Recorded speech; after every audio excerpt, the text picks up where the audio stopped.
क्या है जंगल के उपकार? मिट्टी, पानी और बयार। मिट्टी, पानी और बयार जिंदा रहने के आधार। ये वही नारा है जो पद्म विभूषित पर्यावरणविद सुंदरलाल बहुगुणा ने चिपको आंदोलन के लिए दिया था। देश विदेशों में चर्चित पद्म विभूषित पर्यावरणविद सुंदरलाल बहुगुणा का आज ऋषिकेश एम्स में निधन हो गया है। कोविड-19 के लक्षण होने पर उन्हें ऋषिकेश एम्स में भर्ती किया गया था।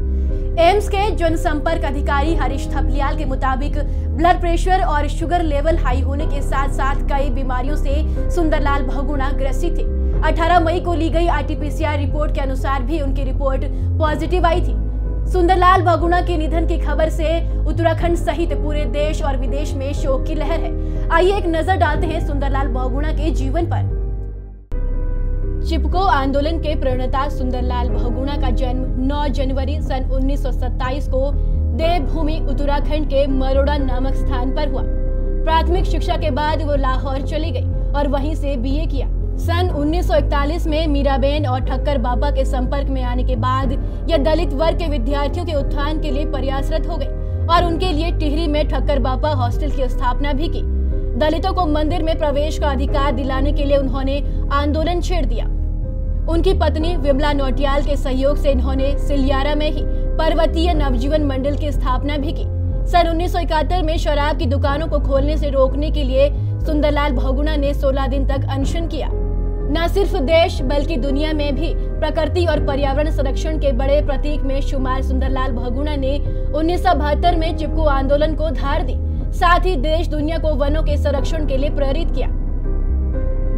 परिणाम स्वरूप चिपको आंदोलन की गूंज समूची दुनिया में सुनाई पड़ी। बहुआयामी व्यक्ति के धनी बहुगुणा का नदियों, वनों और प्रकृति से बेहद गहरा जुड़ाव था। वह पारिस्थितिकी को सबसे बड़ी आर्थिकी मानते थे। यही वजह रही कि वह उत्तराखंड में बिजली की जरूरत पूरी करने के लिए छोटी छोटी परियोजनाओं के पक्षधर थे। इसलिए वह टिहरी बांध जैसी बड़ी परियोजना के पक्षधर नहीं थे। इसके लिए उन्होंने बृहद आंदोलन शुरू कर अलख जगाई थी। श्री बहुगुणा जी हमारे बीच में एक बहुत बड़ी हस्तियाँ थी और पर्यावरण के क्षेत्र में जो उनकी चिंता थी, आज जो चिंता उन्होंने प्रकट की थी, आज हमारे सामने कहीं न कहीं प्राकृतिक आपदाओं के रूप में आप देख रहे होंगे। उन्होंने छोटे छोटे डैमों के प्रति जो उन्होंने विश्वास व्यक्त किया था कि छोटे छोटे डैम बनने चाहिए, बड़े डैमों का उन्होंने विरोध किया और कहीं न कहीं आज उन चीज़ों का दुष्परिणाम भी दिख रहा है।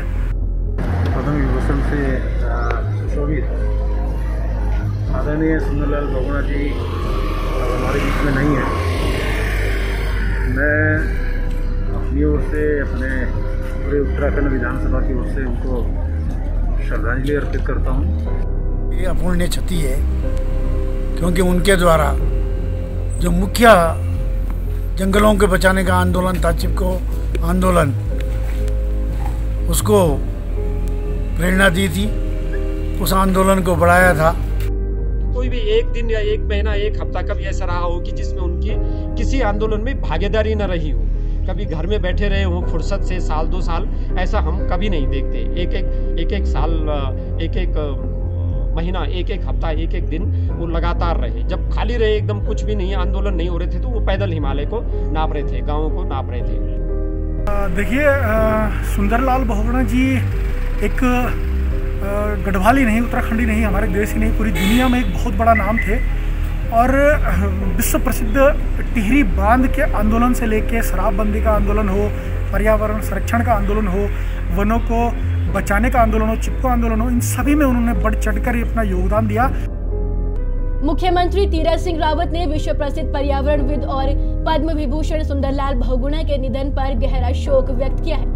मुख्यमंत्री ने कहा कि चिपको आंदोलन को जन जन का आंदोलन बनाने वाले सुंदरलाल बहुगुणा का निधन न केवल उत्तराखंड और भारतवर्ष बल्कि समस्त विश्व के लिए अपूर्णीय क्षति है। सामाजिक सरोकारों और पर्यावरण के क्षेत्र में आई इस रिक्तता को कभी नहीं भरा जा सकेगा।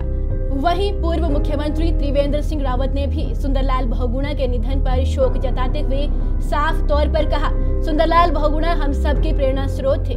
उनके अनुसार जिस तरह से उन्होंने देश को पर्यावरण के बारे में जागरूक करने की कोशिश की, उससे उत्तराखंड का नाम भी रोशन हुआ। उनके अनुसार ये प्रदेश के लिए अपूर्णीय क्षति है